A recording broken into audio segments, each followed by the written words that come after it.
আসসালামু আলাইকুম। সংবাদে আপনাদের সবাইকে স্বাগত জানাচ্ছি। আমি ফিরোজ তোহা। শুরুতেই আরবে কেবলস সংবাদ শিরোনাম। শুরুতেই জানাবো এই মুহূর্তে হাতে পাওয়া সর্বশেষ গুরুত্বপূর্ণ আপডেট সংবাদ। বিএনপির ভাইস চেয়ারম্যান শামসুজ্জামান দুদু বলেছেন, প্রধানমন্ত্রী শেখ হাসিনা বুঝতে পেরেছেন তার যাওয়ার সময় হয়েছে। তিনি এটাও বুঝতে পেরেছেন, অনুভব করেছেন যে তাকে এখন যেতে হবে। কখন কিভাবে যাবেন তিনি যদি নির্ধারণ করেন তাহলে বিষয়টি সহজ হবে। এবারে জানাবো বিএনপির স্থায়ী কমিটির সদস্য ডক্টর আব্দুল মঈন খান বলেছেন, সরকার পতনে বিরোধী দলগুলো একাত্ম। জানাবো দলীয় সিদ্ধান্ত অমান্য করে চলমান উপজেলা পরিষদ নির্বাচনে দলের অংশগ্রহণকারী নেতা এবং তাদের সহায়তাকারীদের আওয়ামী লীগের দোসর হিসেবে আখ্যায়িত করেছেন বিএনপির সাংগঠনিক সম্পাদক অধ্যক্ষ সেলিম ভূঁইয়া। এদিকে কারখানা বন্ধের প্রতিবাদে সকাল থেকে 2 ঘন্টার অবরোধের পর বনানীর রাস্তা ছেড়েছে পোশাক শ্রমিকরা। ফলে রাজধানীর ব্যস্ততম সড়ক থেকে শুরু করে আশপাশের সব সড়কে যান চলাচল স্বাভাবিক হয়েছে। জানিয়ে দেব, পেঁয়াজ রপ্তানিতে নিষেধাজ্ঞা তুলে নিল ভারত। শনিবার এক প্রজ্ঞাপনে ভারত সরকার পেঁয়াজ রপ্তানিতে নিষেধাজ্ঞা তুলে নেওয়ার কথা জানিয়েছেন। এবং সর্বশেষ জানাবো আন্তর্জাতিক সংবাদ। শিখ নেতা হত্যায় জড়িত সন্দেহে কানাডিয়ায় 3 ভারতীয় গ্রেপ্তার। শিখ নেতা হরদীপ সিং নিজ্জর হত্যাকাণ্ডে জড়িত সন্দেহে কানাডার অ্যালবার্টা প্রদেশের এডমন্টন শহর থেকে 3 জন ভারতীয়কে গ্রেপ্তার করেছে কানাডীয় পুলিশ। এতক্ষণ শিরোনাম শুনছিলেন, এবার বিস্তারিত। প্রিয় দর্শক, আপনি যদি এই চ্যানেলে নতুন হয়ে থাকেন, ভিডিওটি দেখতে দেখতে চ্যানেলটি সাবস্ক্রাইব করে আমাদের সঙ্গেই থাকুন। আর এই ভিডিও সম্পর্কে আপনি আপনার মূল্যবান মতামতটি কমেন্ট বক্সে জানিয়ে দিন। আর হ্যাঁ প্রিয় দর্শক, জানিয়ে দিন ভিডিওটি কোথা থেকে দেখছেন। প্রধানমন্ত্রীর যাওয়ার সময় হয়েছে দুদু।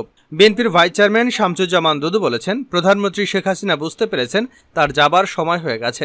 গতকাল শুক্রবার প্রধানমন্ত্রীর দেওয়া বক্তব্যের কঠোর সমালোচনা করে তিনি বলেন, প্রধানমন্ত্রী আইনের ভাষায় তিনি প্রধানমন্ত্রী নন। তিনি দাবি করেছেন তাকে উৎখাত করা হবে, অর্থাৎ তিনি বুঝতে পেরেছেন তার যাবার সময় হয়েছে। তিনি এটাও বুঝতে পেরেছেন, অনুভব করেছেন তাকে এখন যেতে হবে।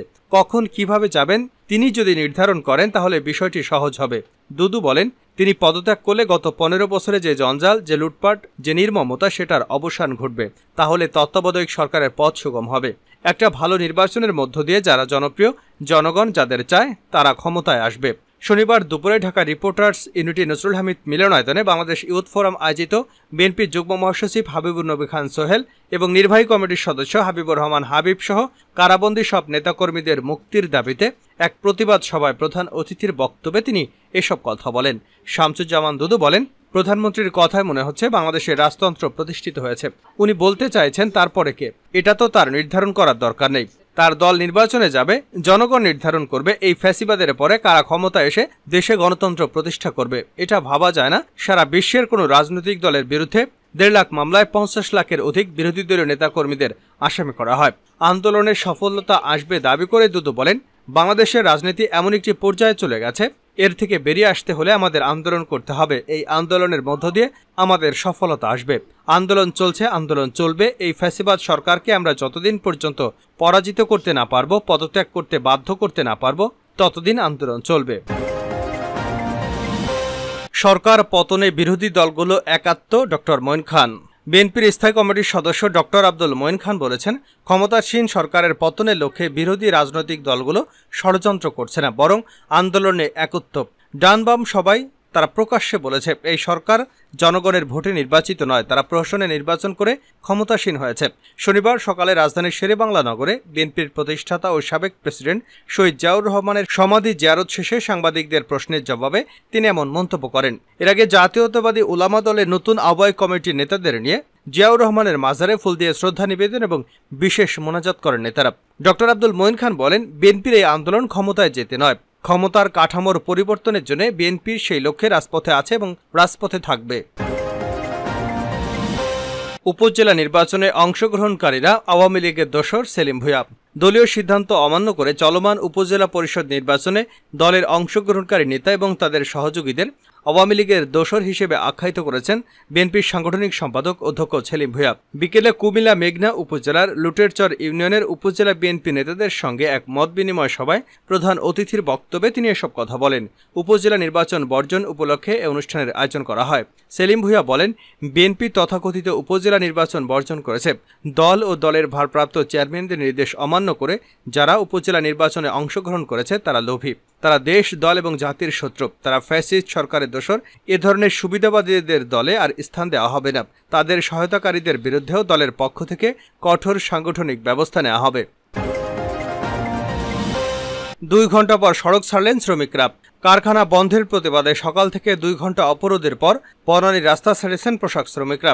ফলে রাজধানীর ব্যস্ততম সড়ক থেকে শুরু করে আশপাশের সব সড়কে যান চলাচল স্বাভাবিক হয়েছে।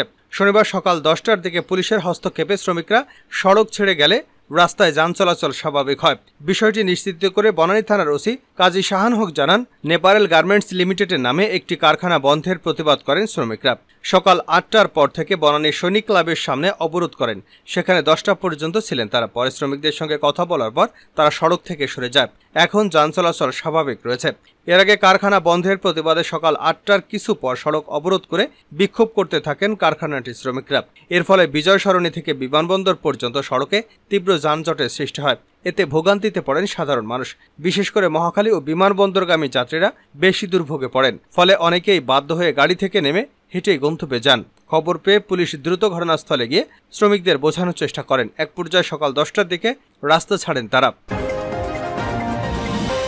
পেঁয়াজ রপ্তানিতে নিষেধাজ্ঞা তুলে নিল ভারত। পেঁয়াজ রপ্তানিতে নিষেধাজ্ঞা তুলে নিল ভারত সরকার। শনিবার এক প্রজ্ঞাপনে ভারত সরকার পেঁয়াজ রপ্তানিতে নিষেধাজ্ঞা তুলে নেওয়ার কথা জানিয়েছে।